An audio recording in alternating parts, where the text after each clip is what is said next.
অপরাধমূলক কর্মকাণ্ডে জামায়াত সহ অন্যরা জড়িত থাকলেও গণমাধ্যমের চোখে পড়ে শুধু বিএনপিকে।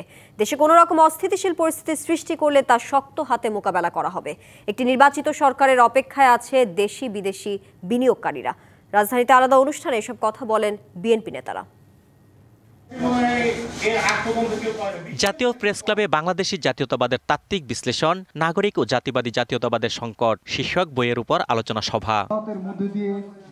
অনুষ্ঠানে বিএনপি নেতারা অভিযোগ করেন, দেশে কোনো অপরাধ সংঘটিত হলে মিডিয়া শুধু বিএনপিকে দোষ দেয়, অথচ দেখা যায় এসব অপরাধে জামাত সহ অন্য দলের সমর্থকরা জড়িত।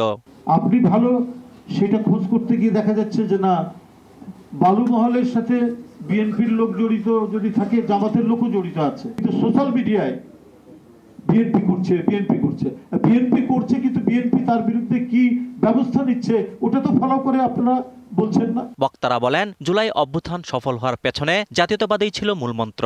কেবল সংখ্যালঘিষ্ঠকেই দমন নিপীড়ন করা হয়নি, বরঞ্চ রাজনৈতিক ভিন্নমতকে চরম নির্যাতন, নিপীড়ন, হত্যা, এমনকি ধর্ষণ এবং গুমের মাধ্যমে নির্বাসনে দিয়ে একদলীয় স্বৈরশাসন কায়েম করা হয়েছিল এই বাংলাদেশে। এদিকে বিকেলে দলের মহাসচিব সহ শীর্ষ নেতাদের সাথে বৈঠক করেন দেশের 11 জন ব্যবসায়ী প্রতিনিধিরা। পরে সাংবাদিকদের বিএনপির স্থায়ী কমিটির সদস্য আমির খসরু মাহমুদ চৌধুরী বলেন, আগামীতে যারা দেশে বিনিয়োগ করতে চায় তারা সবাই নির্বাচনের অপেক্ষায় রয়েছে।